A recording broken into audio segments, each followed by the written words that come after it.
I'm going to make a gallon of apple wine today. Turned out our semi-dwarf apple tree had a bumper crop of apples this year. We've already ate about as many as we can stand, and I hate to see good fruit go to waste. So what I have here is 12 pounds of apples. They're a tart, firm variety, very late type. I don't even know exactly what variety they are, but they should make good wine. So I'm going to make a gallon with these 12 pounds, which is quite a bit of apples. Now you can make a gallon with maybe 6 pounds of a light-bodied apple wine, or you can even use twice as many apples as this and make a real heavy-bodied apple wine.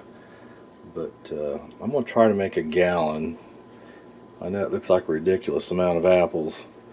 Normally I would use a 2-gallon fermenter, but since they are such a large, bulky fruit, I'm going to use a 5-gallon bucket. It's been sanitized with some sulfite solution. Crush a couple Campton tablets in a gallon or two of water and rinse everything really well.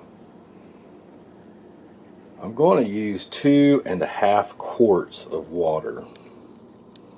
I'm going to start out with 1.5 quarts that I'm going to put into the fermenter, and then I'm going to get another quart of water and dissolve that sugar in it. I'll heat it until I get the sugar dissolved, which by the way is 2 pounds of sugar. It's approximately 4.5 cups. Now I'm going to add 1 crushed Campton tablet for my sulfites, and 1 teaspoon of yeast nutrient, and 1 teaspoon of pectic enzyme powder. Now the pectic powder will tell you to use just a half teaspoon per gallon, but apples have a lot of pectin in them, and it's a lot of apples, so double that at least to 1 teaspoon.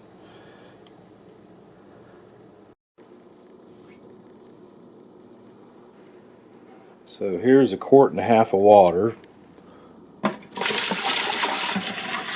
Pour that in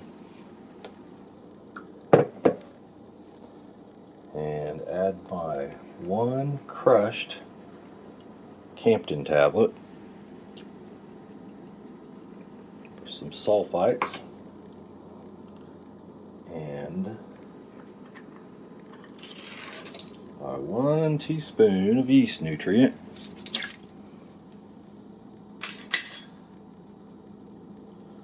one teaspoon of pectic powder,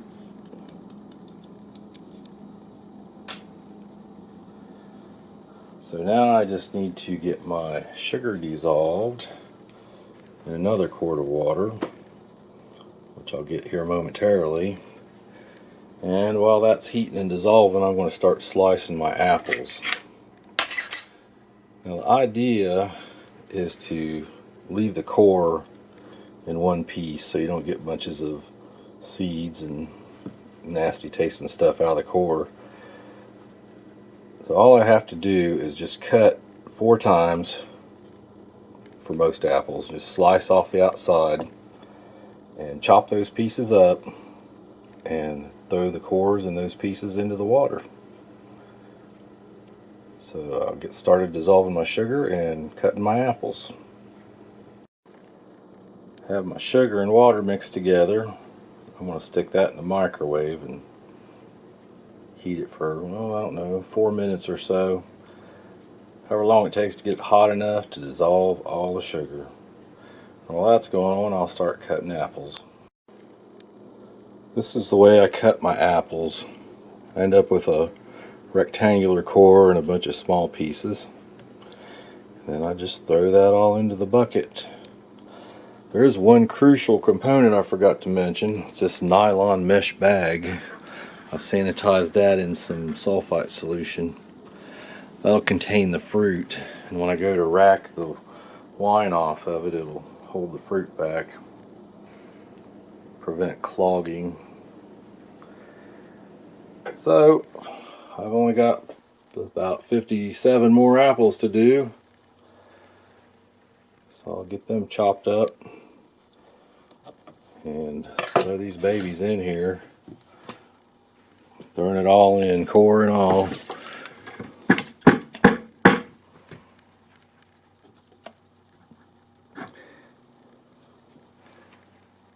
And you want to use really firm tart apples to do this.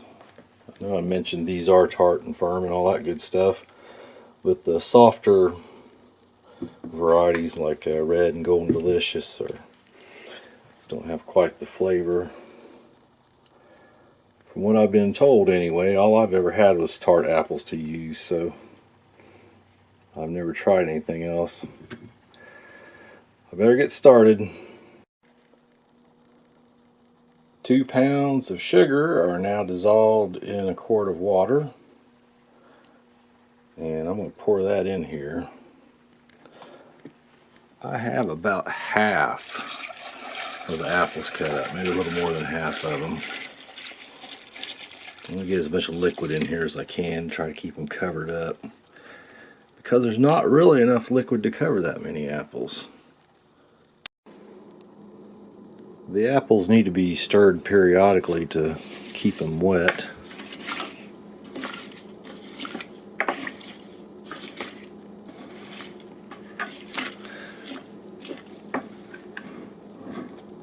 Try to run the water around. Keep them moist. The sulfites will help prevent the apples from browning too. So this is what it looks like after about 30 apples have been peeled. There's still 24 or something like that left. You don't have to remove every little brown spot, but I try to cut out the worst places. So back to work. That was a lot of apples. I have my 12 pounds of apples all cut up. And like I said, don't worry about the few little brown spots. I just try to cut out the worst parts. I'm lucky I had good quality apples this year. There really weren't many bad places in them. So it should make some good wine. I hope it does after all that work. That's a tremendous amount of fruit. Most fruits, if that was some kind of berries or something, that'd be enough for about 5 gallons of wine instead of 1. So I've stirred, swirled, tried to get them wet. I'm probably going to have to stir them periodically. But what happens now is I'm just going to put a lid on it, just loosely, just laying on it. And I'm just going to cover that airlock hole with a paper towel, just try to keep the fruit flies out of it or dust or whatever. And that's going to sit for 24 hours to let the sulfites and the pectic enzyme work. And tomorrow, about 24 hours from now, I'll be putting in the yeast. It's been about 5 hours now since everything was mixed together. I've stirred and moved everything around once. Tied my fruit containment bag into a nice knot here. So, looks like this thing needs to be turned every few hours. So what I'm going to do now is just roll this over carefully. So get the top side nice and wet.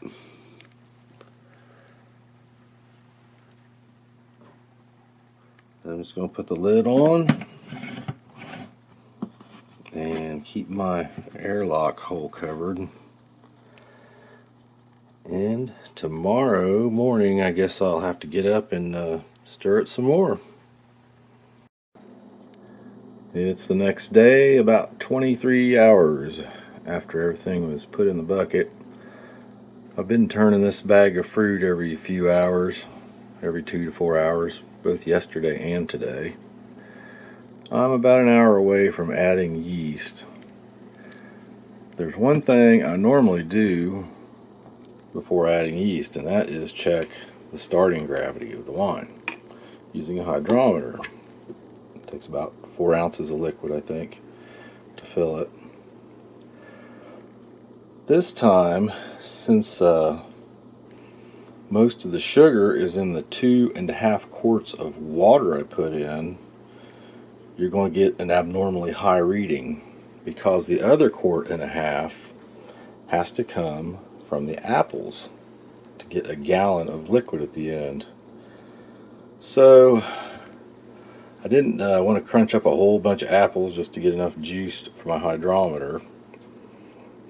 I dug out my trusty refractometer. These are pretty handy. You can measure sugar content with only 2 or 3 drops of liquid. So what I did is crunch up a little apple and squeezed a few drops on that. And I also used it to get a few drops out of my bucket with this and check that gravity. You just put a few drops on it and flip this lid down and look at it through the sunlight. It's a very, very handy thing to have, especially if you raise grapes. That way you can check your grape sugar content. And in this particular winemaking case, it's come in very handy. If you don't have a refractometer, don't worry about it. Just use a constant of about 1.060 for apple juice. And you can still read the liquid with this, with the hydrometer, and get pretty close. So what I ended up doing was a bunch of math I wasn't planning on doing. I checked the water and the sugar. It's 2.5 quarts at 1.112, and the apple juice drops I squeezed out, I measured, was 1.057. Now I'm assuming I'm going to get the other 1.5 quarts from those apples if everything works out. So what I did was take the 2.5 quarts times the gravity reading for that. I dropped the ones on both of them, by the way. So I get this number. I multiply my apple juice gravity by the 1.5 quarts. I get that number. I add them together, divided by 4 to get an average gravity, which is 0.91, which it turns out when you multiply that by a constant of 129, you get approximately 11.79. And just rounding that, I would say an alcohol by volume of about 11.8%. So it's kind of complicated. This recipe is designed to give about a 12% potential alcohol start. So it's really not even necessary to check the gravity unless you're curious about it. Of course, I'm always curious, so I had to check it all out. So with my potential alcohol of 11.8%, if I get some fully attenuative yeast in there, I should reach that level. It may even go below 0. It may even get higher than that on the final gravity. Hopefully I'll be able to take a final gravity measure with my hydrometer after all that liquid gets out of the apples. That's the trick. They have to break down during fermentation and release their liquid, their sugars in their water. So I'm going to let this sit. I've just turned the bag, and about an hour or so, when I get a chance here, I'll get the yeast out. It's been a full 24 hours now. I've got the bag of apples pushed over so I can get to the liquid below in order to pitch in my yeast. I'm using a white wine yeast this time.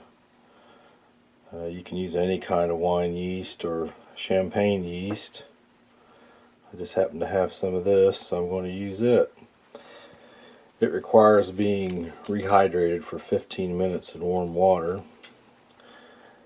And I put it in here 15 minutes ago, so it looks well rehydrated and ready to use. Just need to stir it up a little bit. Get the yeast all suspended into the liquid.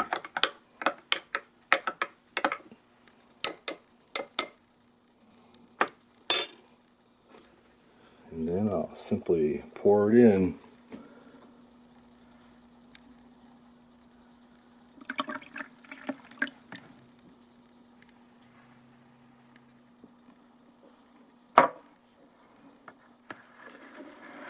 Switch that fruit around a little bit. Get the yeast all mixed in well.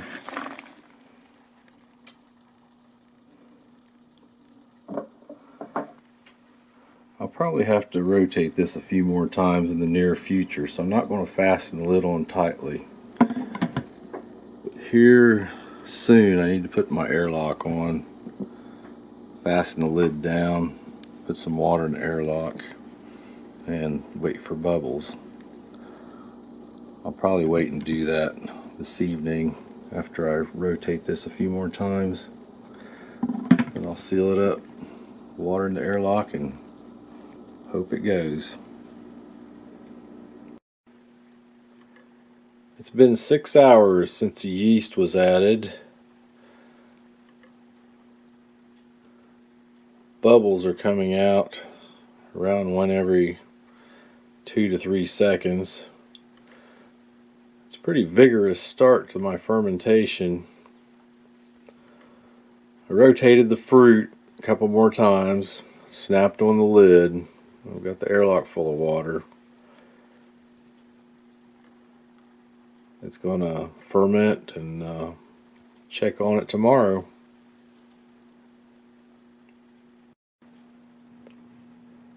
It's been about 22 hours now since the yeast was added. It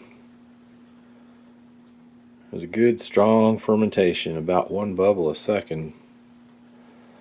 I got up this morning and flipped the bag over, and I'm going to take the lid off and flip the bag over again. I think twice a day will be good. It's staying pretty moist, and there's a good cloud of carbon dioxide in there to help preserve it. So most times, most grape wines, you'll punch the cap down, as it's called, to get the skins down into the liquid at least twice a day. Usually with fruit wines I do about once a day, but these apples, they definitely need rotated, and I'm going to do about twice a day and just watch it bubble and just keep doing that until my fermentation slows and nearly stops.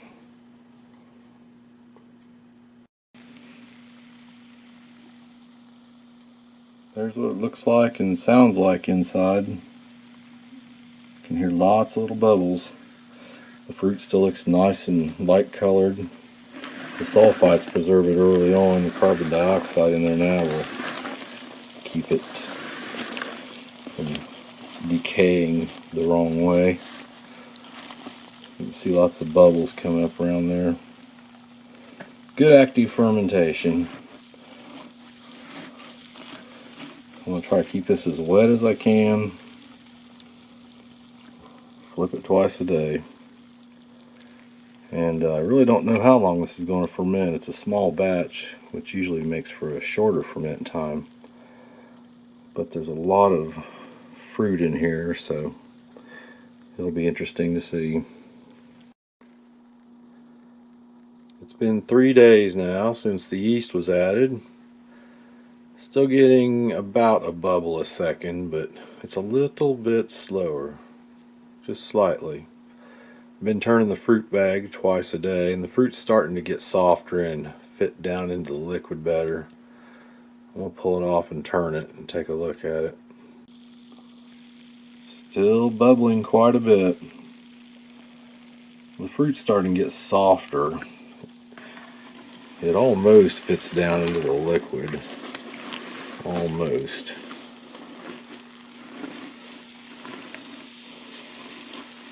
It'd be nice if I could keep it covered, then I wouldn't have to turn it much.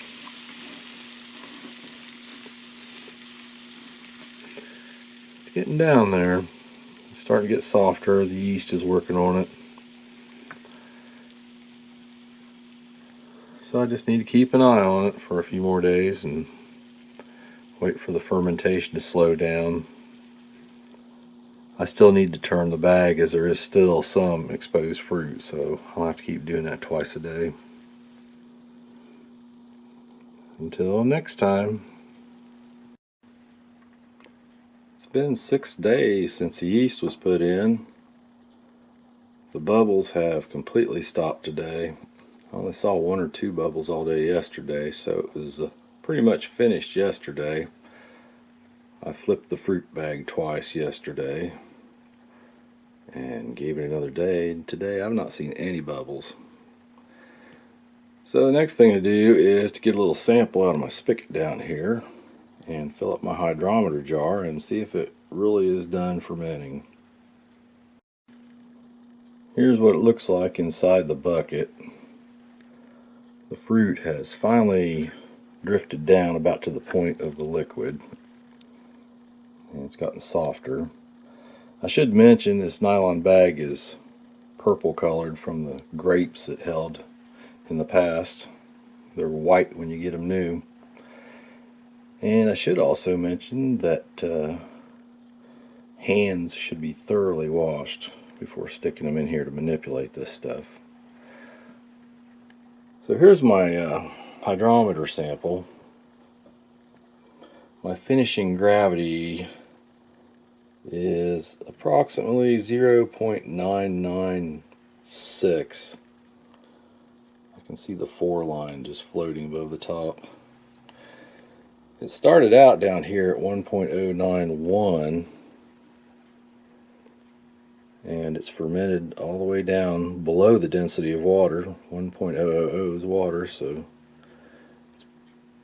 I take my initial gravity of 1.091, the best I could figure it, and I subtract 0.996, and that gives me 0.095. Take that number, multiply it times a constant value of 129, and that gives you the approximate alcohol by volume, which would be 12.255.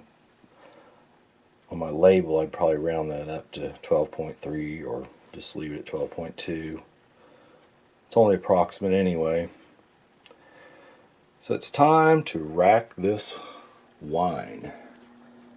And what I've done is gotten a gallon jug, this formerly held Tabasco sauce. I got this gallon jug from a restaurant.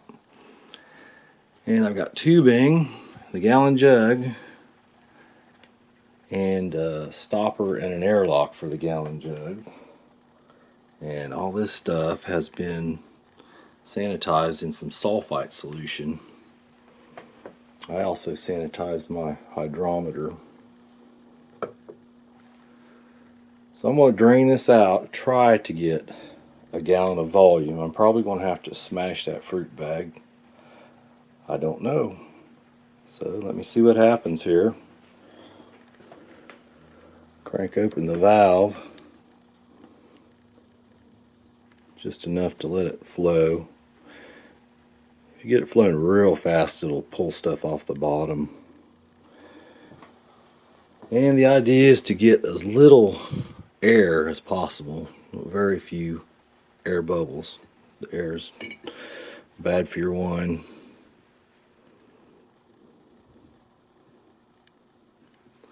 So I'm going to try to fill this up, and I'll see what I got. There was enough liquid to fill the jug about 2/3 full. So I have to squeeze that fruit bag and try to get enough juice out of it to fill this jug up all the way. I'm using my fist and mashing this down as hard as I can. Try to get the liquid squeezed out of that fruit in the bag. Seems to be working. I've got quite a bit out of it. My jug is almost full. If I can get a little bit more. I did a lot of apple smashing and got it filled up to about here, which is pretty good. That's actually a gallon. These gallon jugs hold a little more than a gallon. Since I don't want much air space in here, I'm going to add a little water just to fill it up so there's not so much oxygen in it. You always want to keep your containers filled as much as possible. I've topped off the jug with some water to minimize the air space at top. Put in a stopper. It's a what you call a universal stopper, small size. It barely fits in a gallon jug. And there's the airlock with water on top. So this is going to sit for 1 month. And it should be a lot clearer by then.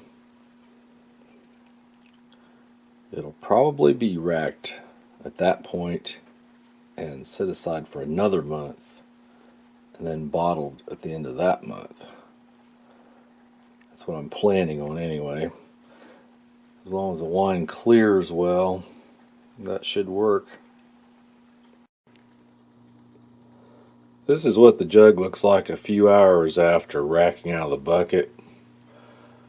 All the tiny little particles of apple that got squeezed out through the mesh bag picked up some bubbles, clumped together, and floated to the top. Now, over time, it should eventually sink back to the bottom.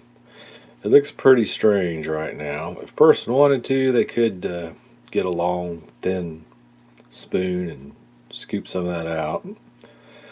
But I'm not going to worry about it. But it does look a little bit like an apple lava lamp at this point.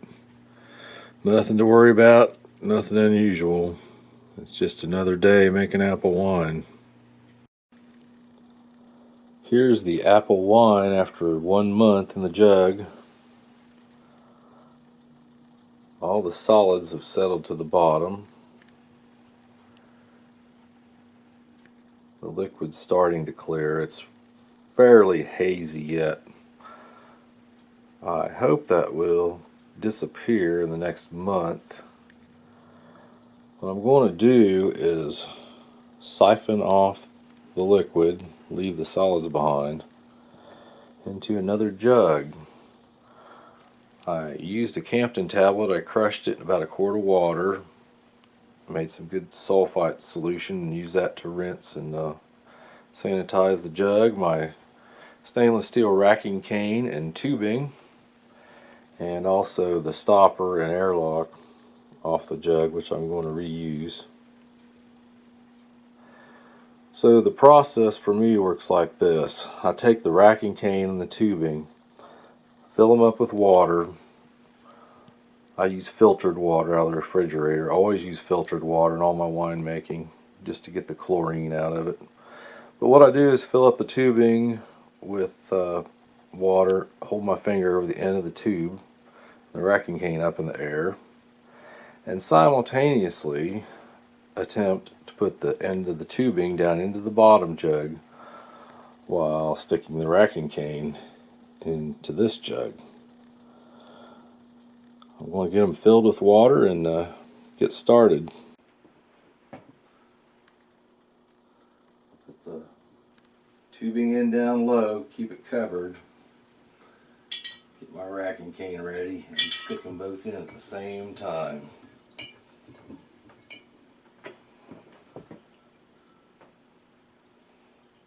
Siphon it out pretty quickly.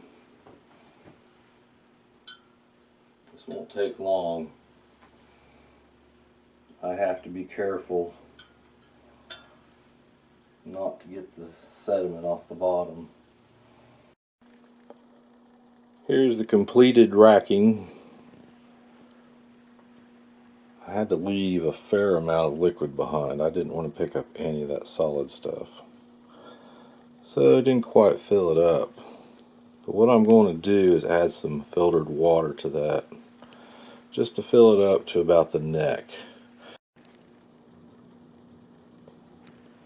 The jug has been topped up to minimize the amount of oxygen. Got my airlock on there with a little bit of water. And I poured off just a tiny sample to taste. It tastes okay at this point. I mean, it does not taste good. If you expect it to taste good, that's not going to happen right now because it's really, it just tastes sour. It tastes like sour alcohol with an apple flavor. It's not terrible. Main thing is you don't want it turning into vinegar or something like that. It does smell a little sour, taste a little sour. The carbon dioxide bubbles and gas around it tends to make things taste a little sour. Plus the tartness of the apples. But it's okay after some aging. And of course it'll be sweetened when I bottle it. So I'll sweeten it enough to counteract the sourness and age it for about a year. But right now I just have to worry about getting this out of here in 1 month and bottling. Hopefully it'll be clear by then. The apple wine has cleared and is ready to bottle. It's been in this jug a little over a month, about a month and 5 days. When there's not a lot of sediment in a jug, you can let it sit up to 2 months. So if it's not clear in a month, let it sit for a couple more weeks and it should clear out. If you have persistent haze problems, you may need to use more pectic enzyme. Most haze will clear out given enough time. So I'm going to get ready to bottle this. What I've done is sanitize my rack and cane tubing and the bucket that I'm going to use. I'm going to add 1/2 cup sugar dissolved in 1/4 cup water. You always use 2 parts sugar to 1 part water. Heat it, dissolve it completely. And that's going to sweeten my wine. That's just my best estimate of what I need. I think it should be pretty close. First time you make any kind of wine, you should probably add small amounts. Stir it in, taste it, and keep adding until you get to where you want it. I think this is going to put it pretty close. About 1/2 cup of sugar in a gallon. It's a very dry wine and it's tart from the apples, so I hope it's enough really, but I don't want to over sweeten. So I have 1 crushed Campden tablet I'm going to put in, and 1/2 teaspoon of potassium sorbate. That keeps the sugar from fermenting in the bottle, along with the sulfite tablet. If I wasn't sweetening it, I wouldn't need any potassium sorbate. But I don't think apple wine would be that delicious without being sweetened a little bit. It's pretty tart, dry stuff. I have 5 corks floating in some sulfite solution. That's my bottle filler I'm going to use to fill the bottles, and my corker for stuffing these nice wet sulfited corks into my wine bottles, which I've rinsed out with sulfite solution also. I'm going to pour the sugar into the little bucket.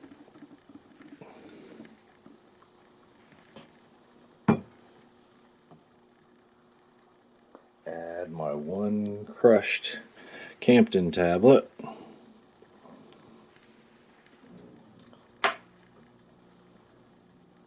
And 1/2 teaspoon of potassium sorbate. Now I'm going to siphon the wine into there, and hopefully everything will get mixed up well. The siphoning is underway.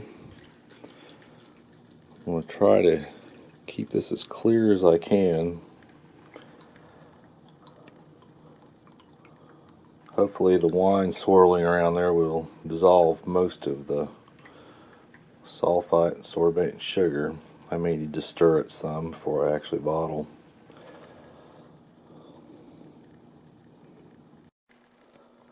The wine has all been racked into the bottling bucket, and after stirring and extensive taste testing, I've determined I want it to be a little sweeter. So I'm going to add another 1/4 cup of sugar dissolved in a little water. I'll have to stir that in let it sit for a minute or two, and taste it again. I'm pretty sure that'll be sweet enough.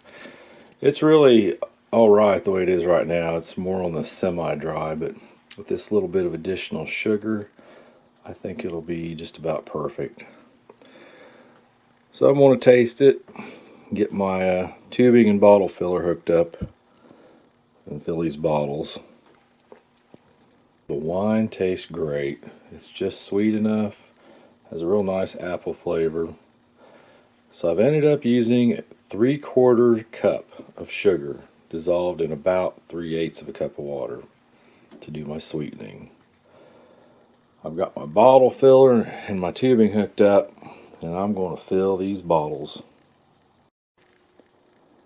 Getting my bottles filled with my bottle filler. I'm going to get them as full as I can, so I have a minimum amount of oxygen in the bottles. I'll finish getting these filled and then put the corks in them. Here's the results. 5/5 corked, plus a rather large glass. Big sample for the winemaker. Gallon jugs hold a little more than a gallon when they're clear full, plus the sugar and water added gave me a little more volume. Not quite enough for another bottle, but a nice big glass of apple wine. Apple wine will improve with age. It'll be really good in about a year if you can stand to wait that long. The next step I have to take is to put wine labels on my bottles. I print labels on removable stickers, so when the bottles are empty I can peel them off and reuse them easily. I guess that's all I got for now. Thanks for watching. I know it looked like a lot of work to make this apple wine, and good things sometimes take a lot of work. Well, good luck with your winemaking adventures.